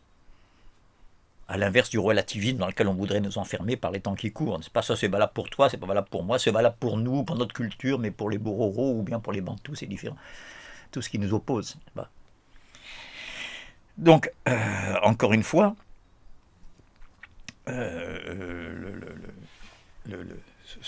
c'est un pacte, n'est-ce pas? La parole, quand il dit sa parole dans le chant d'un homme, c'est la parole du poète moderne. Ça peut être aussi bien Rimbaud, ça peut être aussi bien Mallarmé, ça peut être aussi bien Molière, même Lamartine et Hugo, au moment de leur grande réussite. À chaque fois que le poétique, ça peut être la prose bien sûr, n'est-ce pas, accède à cette nouveauté qui exprime la modernité, c'est-à-dire d'un contenu aussi absolu, je me résume maintenant, que le religieux, mais qui n'est plus enfermé dans la représentation, dans la superstition comme le religieux, mais qui est ramené à son lieu d'origine qui est le politique ici, bon esprit de la patrie quand même, mais au sens le plus noble, pas à la politique politicienne bien sûr, le collectif il faudrait dire. Et, mais justement, un collectif pour soutenir le poids de ce qui a le plus de valeur pour nous. Donc je termine juste les derniers 4 vers. Quand toi qui à cause de ta beauté jusqu'à ce jour est resté sans nom, ô le plus divin, ô bon esprit de la patrie, sa parole dans le chant te nomme. Voilà une dénomination qui ne passe pas par un nom, mais par tout un prédicat indéfini. Voilà. Donc je peux maintenant aborder ma dernière séquence, n'est-ce pas? C'est le texte extrait des Illuminations, et c'est loin d'être... D'une part, c'est une des moins hermétiques, c'est pour ça que je parle de aube, donc une des plus utilisées, y compris au niveau scolaire. Mais ça ne veut pas dire qu'on en a percé, tant s'en faut, et c'est pas moi qui vais le faire, de tous les enjeux, n'est-ce pas? C'est un texte d'une densité de contenu absolument ahurissante. Mais pour l'instant, je reste dans l'entrée nature-paysage. Première petite mise au point. Avec Rimbaud, il y a un grand retour de la nature. La poésie d'avant-garde, à partir de Baudelaire, s'éloigne. C'est plutôt la ville, Baudelaire. C'est Paris, le tableau parisien. Hein, un des chapitres, Les Fleurs du Mal. D'accord ? Et Baudelaire dit explicitement, une lettre à un ami, c'est assez connu, vous savez que je suis incapable de m'attendrir sur les végétaux. Alors Baudelaire, pas du tout écolo. Lui, c'est un monde de l'ordre. Là, tout n'est qu'ordre et beauté, luxe, calme et volupté. Il n'y a pas d'ordre dans la nature. C'est un fouillis, la nature. C'est un chaos magnifique, hein, mais c'est un chaos. Alors que lui, ce qu'il aime, c'est les pylônes, les colonnes. Il rêve à un moment donné d'aller au Portugal. Il a entendu dire que les gens ont banni le végétal de Lisbonne. Et il rêve, alors je cite maintenant, d'un univers fait de métal, de marbre et d'eau. Ouais, on ne peut pas faire plus artificialiste, si je puis dire, n'est-ce pas, non naturel. Et c'est le cas de beaucoup de poètes décadents à la suite de Baudelaire. Avec Rimbaud, extraordinairement, la nature fait retour.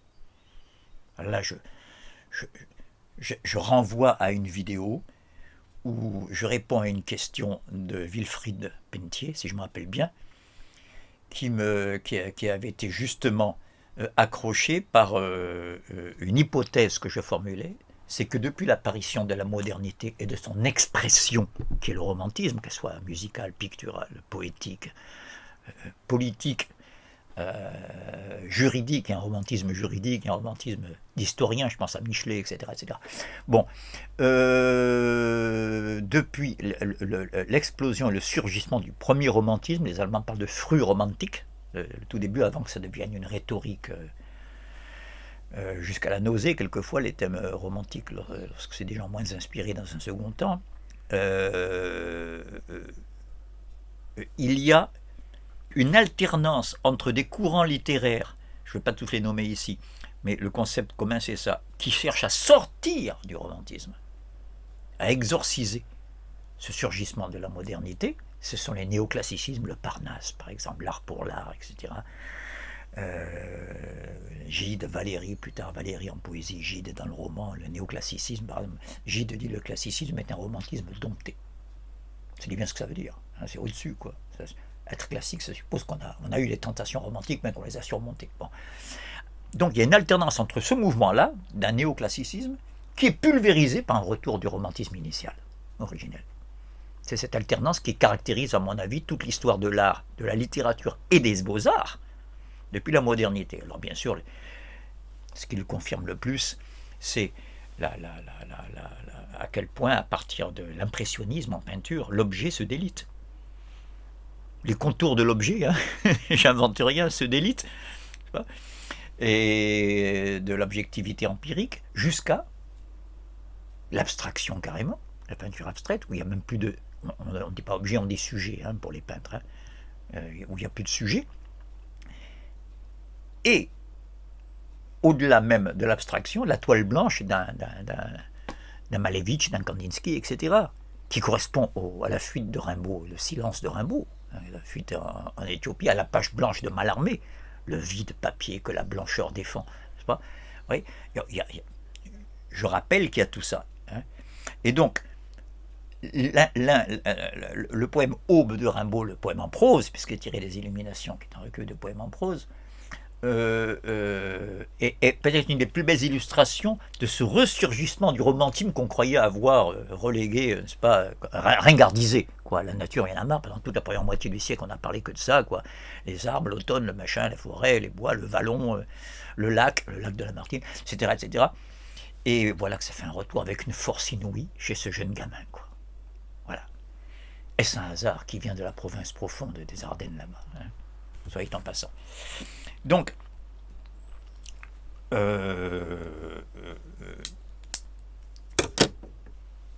je rappelle le début. J'ai embrassé l'aube d'été. Aube, c'est le titre, sans article. Aube. J'ai embrassé l'aube d'été. J'attire l'attention, sans l'exploiter pour l'instant dans le détail, sur le fait que ça commence au passé composé.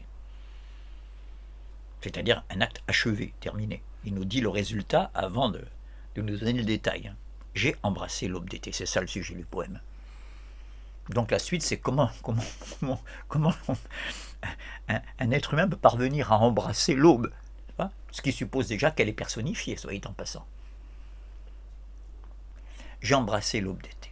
Rien ne bougeait encore au front des palais. Imparfait. Donc, on passe d'un résumé, j'ai embrassé l'aube d'été, voilà le programme, et voilà comment ça a commencé. Et là, il y a la longue durée, rien ne bougeait. Cet extraordinaire moment, Rimbaud revient souvent sur ce moment, dans des correspondances aussi. Il habitait rue Monsieur le Prince à Paris. Il dit qu'il crachait des noyaux là sur les tuiles du toit qu'il voyait de sa fenêtre, rue Monsieur le Prince, dans le 6e, là, près du métro Odéon. Il disait, à cette heure indicible, les oiseaux commencent à chanter. C'est un moment capital pour l'aube chez Rimbaud, c'est pas seulement dans ce texte-là. En tout cas, il y a une durée, il y a un processus. Rien ne bougeait encore au front des palais.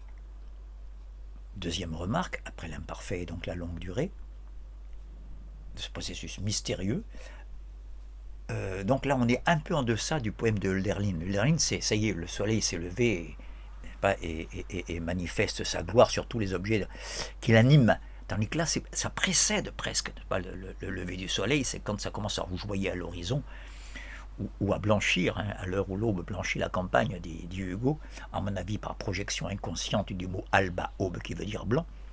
Je ne suis pas sûr que l'aube soit blanche, mais voilà. Là, c'est un petit peu en deçà. Et deuxième détermination, le front, c'est-à-dire que la lumière commence en haut, ce qui est fort bien vu, c'est pas ?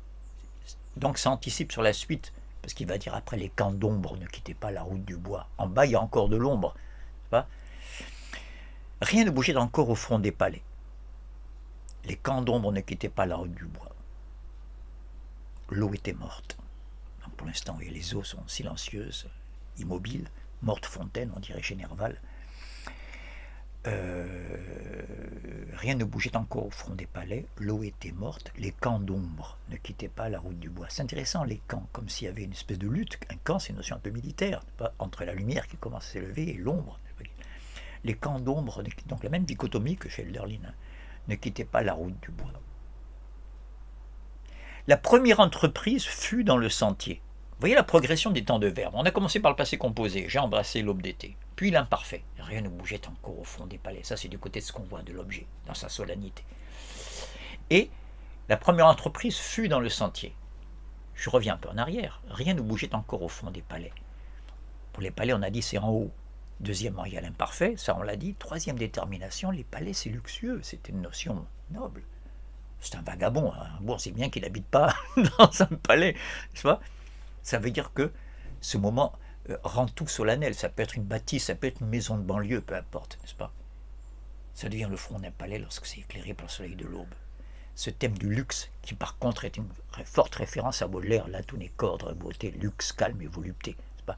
Comme si le luxe ici-bas, notion terrestre, matérielle et mondaine, au sens presque péjoratif, reprenait toute sa valeur lorsque on la considère comme un reflet de ce que Mallarmé appelle le ciel antérieur où fleurit la beauté, d'un monde intelligible, d'un monde supérieur, quoi. D'accord ? D'un monde divin au sens hölderlinien, n'est-ce pas ? Ou platonicien. Hein ? Un monde qu'on peut penser, mais non pas voir, n'est-ce pas ? Se représenter, si vous voulez, pas voir, auquel on peut se souvenir, n'est-ce pas ? Qui ne peut être qu'intérieur. Donc, rien ne bougeait encore au front des palais, voilà pour le luxe. La première entreprise fut dans le sentier, déjà empli de frais et blêmes éclats.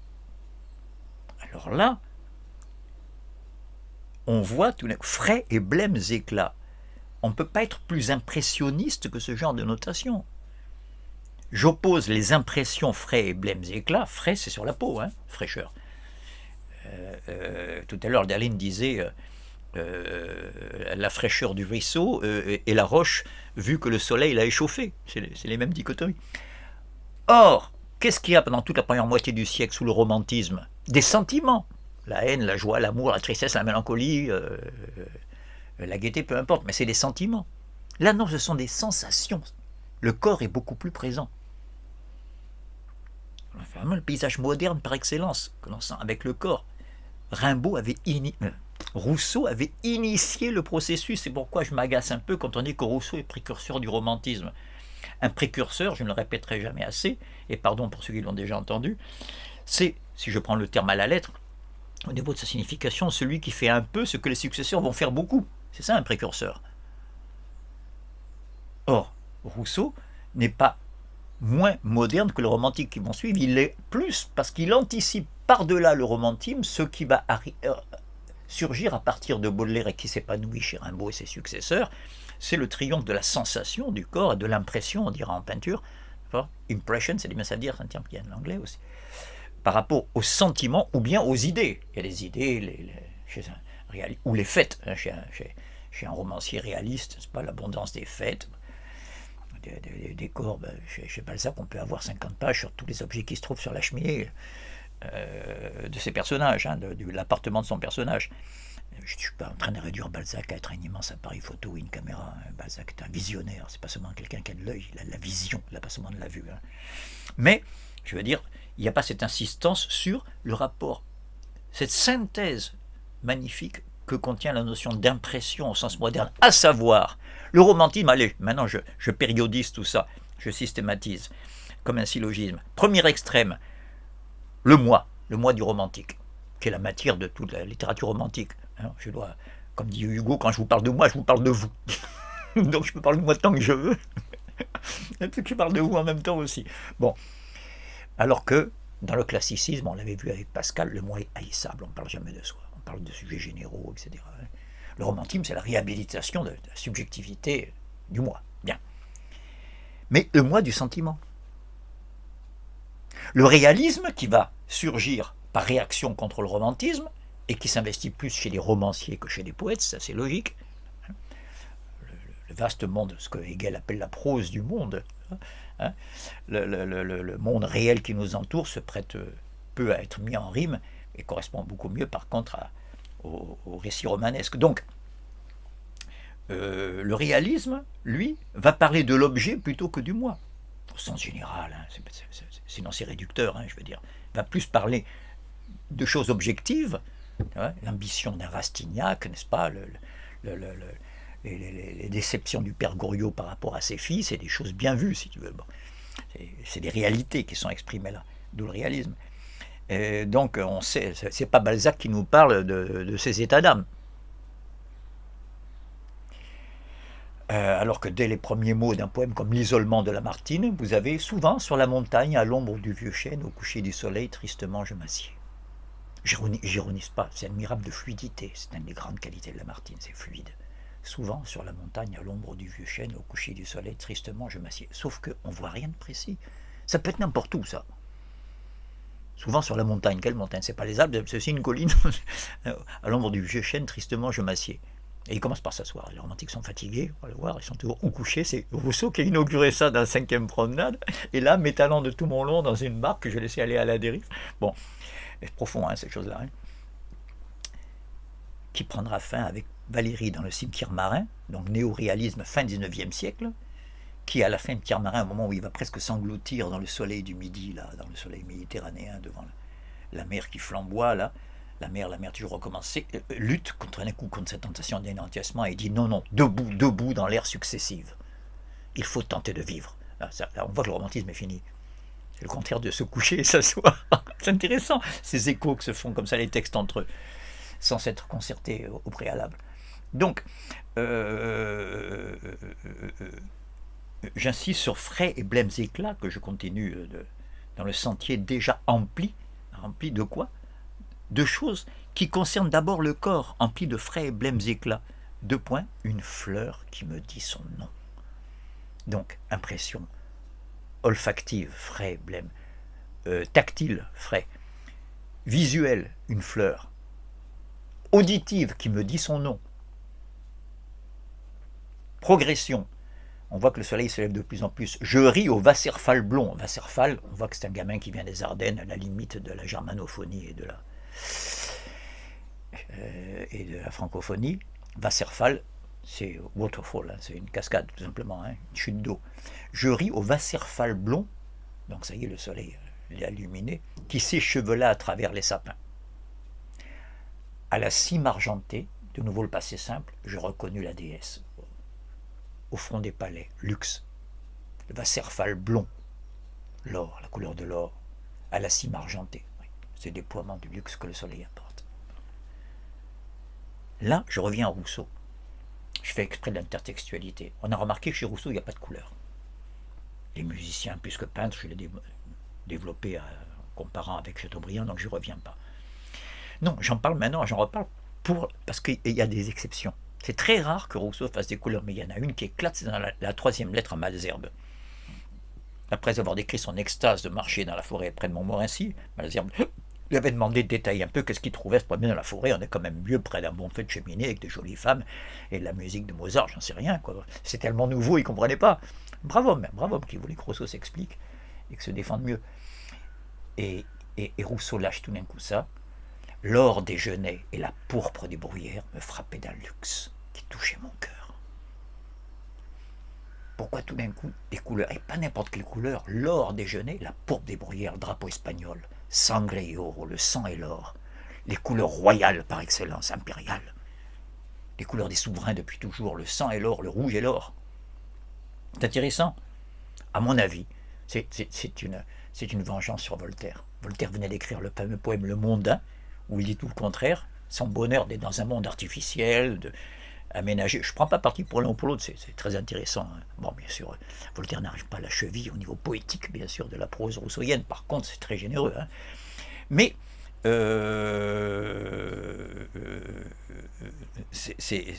il insiste sur le fait que Voltaire ne peut être heureux que dans le luxe, quoi. Alors que l'autre, c'est un vagabond dans la forêt. Mais, rattrapage, l'or des genêts et la peau. Ah, mais attends, il y a un enjeu politique. C'est que c'est donné à tout le monde, ça. C'est un des résultats de la modernité aussi. Il y a ici un patrimoine, d'accord, qui appartient à tout un chacun et qui n'est pas facturable, dont l'accès n'est pas réservé à ceux qui payent. Monsieur Voltaire ne pourra jamais me prendre la couleur de ce soleil qui se lève ou qui se couche. L'or des genêts, la pourpre des vauriens me frappait d'un luxe. Moi, j'ai mon luxe aussi, ça veut dire. Le luxe qu'a droit à tout prolétaire, gratuit. Je ne peux pas m'empêcher de penser à Glouskar, qui n'en revenait pas de découvrir dans la lecture de l'Apocalypse en détail, l'Apocalypse de Jean, de l'apôtre Jean dans le Nouveau Testament, à la fin, que l'apôtre dise, quand la Jérusalem céleste descend sur la terre, donc quand ça cesse d'être une transcendance, quand le royaume qui n'est pas de ce monde finit par être mondain, enfin, la réconciliation de l'être et de l'essence, de la présence et de l'absence, de la transcendance et de l'immanence, voilà que l'apôtre dit, et maintenant que celui qui a faim mange, que celui qui a soif se serve gratuitement. Et l'époux dit à l'épouse, viens, c'est écrit en toutes lettres. Hein. Voilà. Donc, ces trois connotations du luxe, rien ne bougeait encore au front des palais, je ris au Wasserfall blond qui s'échevela à travers les sapins, à la cime argentée, je reconnus la déesse, tout ça au passé simple. Alors, je levai un à un les voiles. Et là, on commence à comprendre comment il personnifie l'aube. C'est une entité féminine et qui, comme toute femme, est voilée. On dit que la vérité sort toute nue du puits, dans la langue courante, pas dans les métaphores courantes. D'accord ? Et dévoiler, ça veut dire enlever le voile. Et non pas révéler. Révéler, c'est très étrange, ça a été étudié. Là, pour être honnête, Heidegger est pertinent, lorsqu'il montre que le mouvement de voiler et de dévoiler se fait simultanément. On révèle et on cache, et on continue à cacher en même temps. Révéler, ça veut dire enlever le voile et en même temps véler, velum c'est le voile en latin, et tout en voilant. Comme s'il y a quelque chose on enlevait un voile mais qu'il y avait un nouveau voile. D'accord ?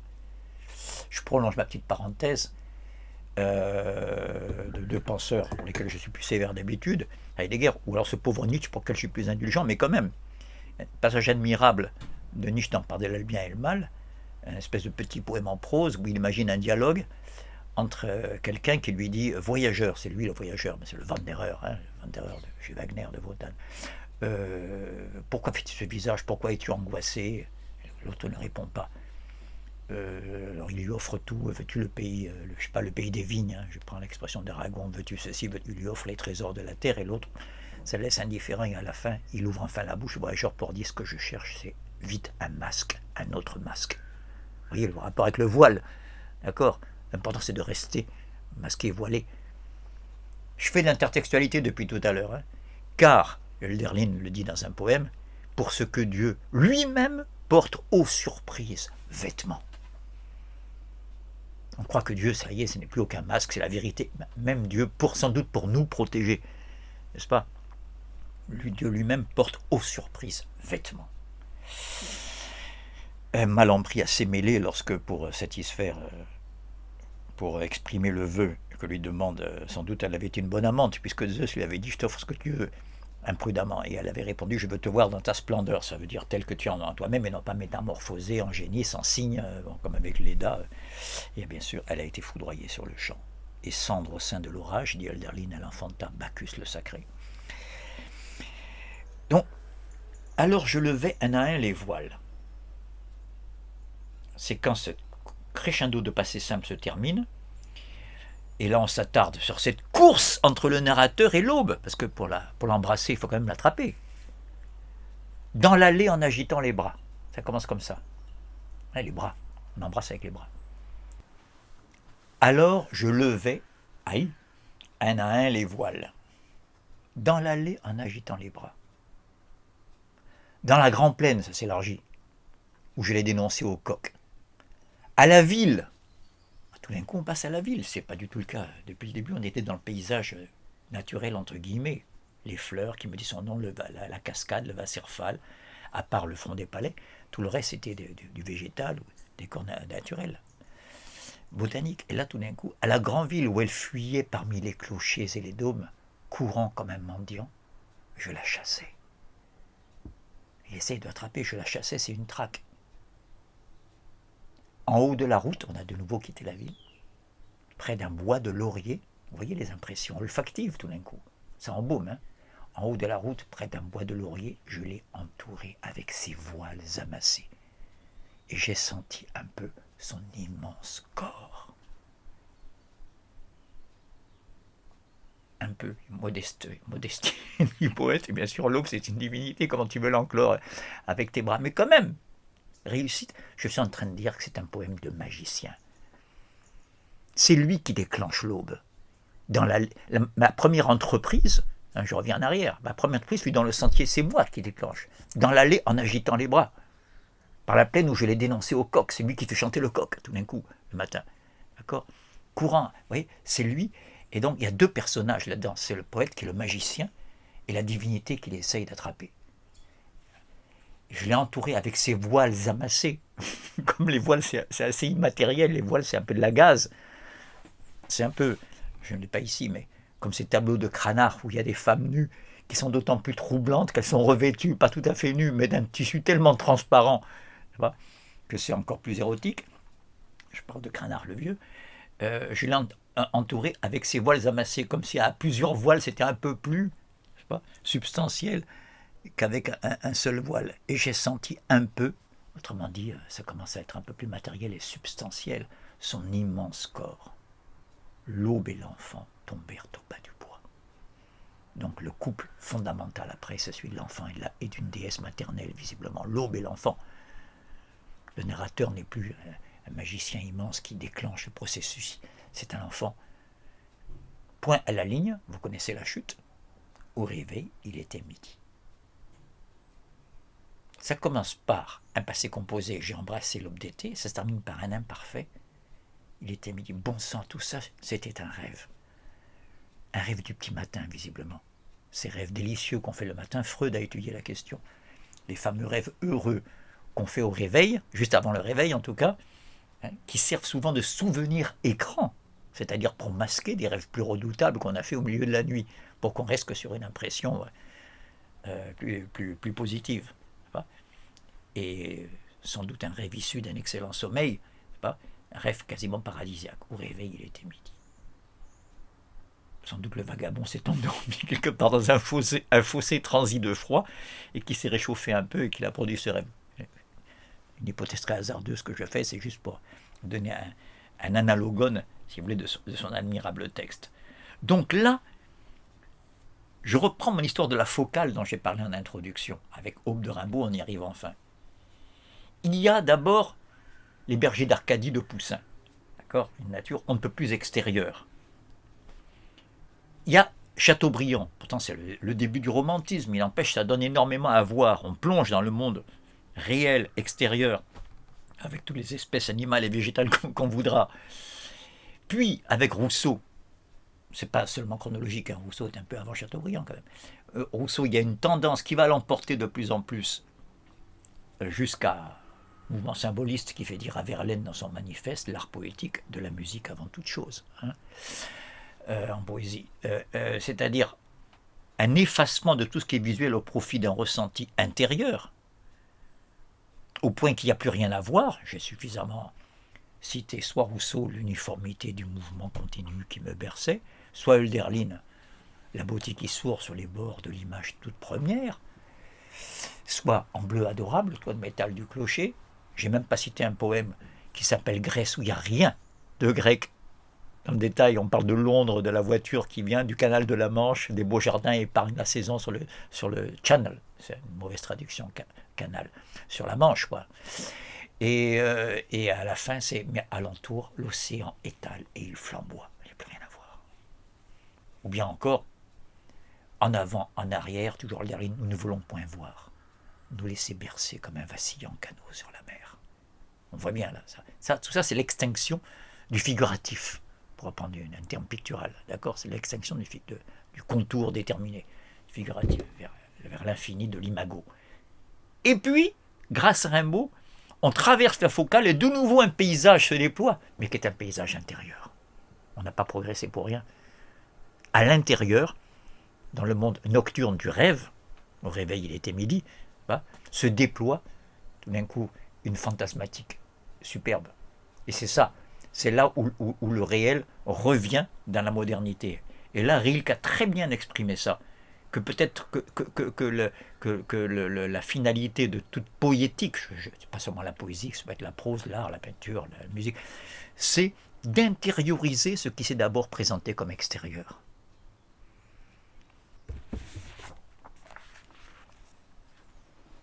Comme si ce processus d'Erinnerung, comme dit Hegel, mot à mot, intériorisation, mouvement d'intérioriser. C'est un jeu de mots parce que Erinnerung veut dire le souvenir en allemand, la mémoire.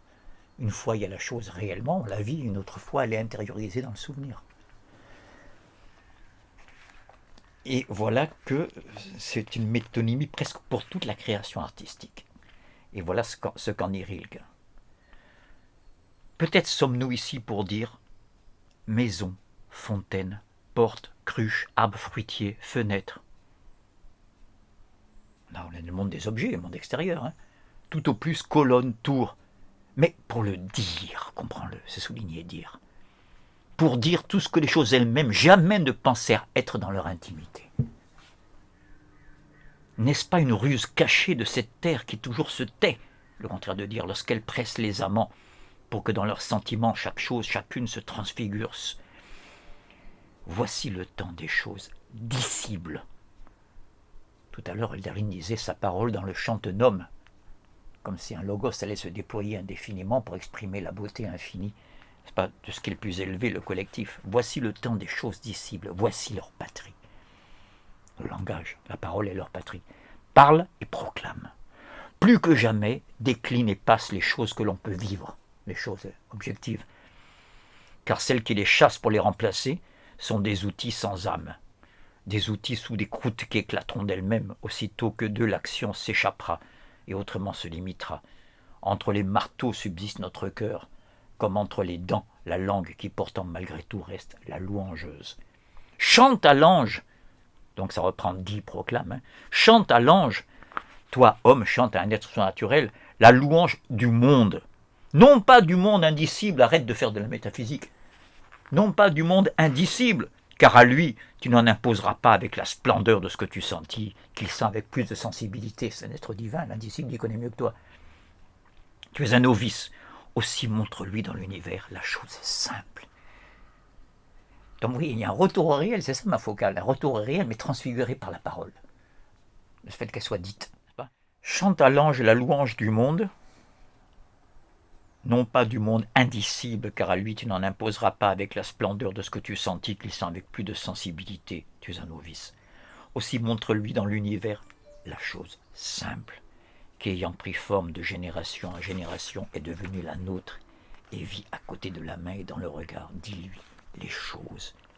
Il en sera plus stupéfait. Bon, j'ai l'air de saouler un peu là, de dire, tantôt j'insiste que c'est l'intérieur, tantôt les choses c'est l'extérieur, mais c'est pas les choses au sens empirique, c'est les choses restituées avec un détour par la parole revenant de l'intérieur, grâce à l'expression. On ne peut exprimer que ce qui est in. Hein.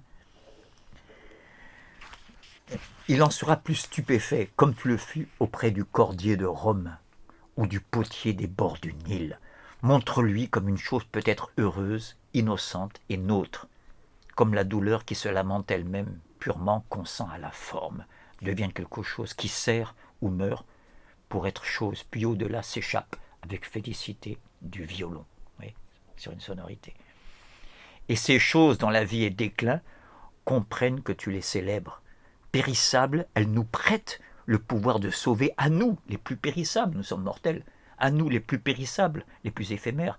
Les choses, elles veulent qu'au fond de notre cœur invisible, nous les transformions en au infini, en nous. Quelle que soit finalement notre nature. Terre, il s'adresse à la terre. N'est-ce pas ce que tu veux, invisible, en nous renaître? N'est-ce pas ton rêve d'être une fois invisible? Terre invisible. On est loin du biologisme et du naturalisme contemporain, hein, qui prend l'extériorité à la lettre. Terre invisible. Quelle mission imposes-tu si ce n'est la transformation? Terre, toi que j'aime, je le veux. Oh, crois qu'il ne serait plus besoin de tes printemps pour me gagner à toi. L'un d'eux, un seul est déjà trop pour le sang.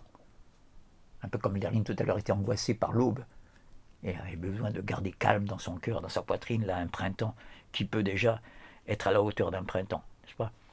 Crois qu'il ne serait plus besoin de tes printemps pour me gagner à toi. L'un d'eux, un seul est déjà trop pour le sang. Indiciblement, je consens à toi. De loin, je viens à toi. Il parle à la terre. Toujours, tu avais raison. Et ton inspiration sainte est la mort familière. Vois, je vis. De quoi? Ni l'enfance, ni l'avenir ne diminuent.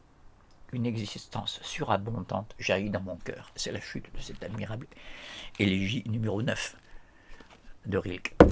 Voilà, je conclus sur ce texte parce qu'on voit que le paysage, donc apparemment l'extériorité par excellence, n'a jamais autant de valeur esthétique, poétique, je préfère dire de manière plus générale, que lorsque il est issu, lorsqu'il a d'abord été présent d'une manière réelle, puis qu'il a disparu dans l'intériorité, c'est les passages de Rousseau et de Lérine que j'ai cités, et quand il ressort enfin avec toute la richesse de son détail, comme dans l'Aube de Rimbaud, mais encore une fois, transfiguré dans l'invisible. Audible, c'est pas d'invisible au sens de mystérieux qu'on n'arrivera jamais à attraper, hein, mais accessible seulement par la communication des sujets entre eux, par l'intersubjectivité de la parole. Donc voilà, voici le temps des choses dissibles. Voilà. Je conclus avec cette admirable élégie de Rilke. Et je reviendrai à des exemples plus picturaux, voire musicaux la prochaine fois. Parce qu'il est temps qu'on ne l'a pas encore fait, on a projeté des tableaux, on n'a pas encore écouté les paysages sans doute les plus beaux qui soient, c'est ceux qui surgissent de la musique. Hein. On n'a aucune limitation là. Voilà, en tout cas les plus étreignants si je puis dire.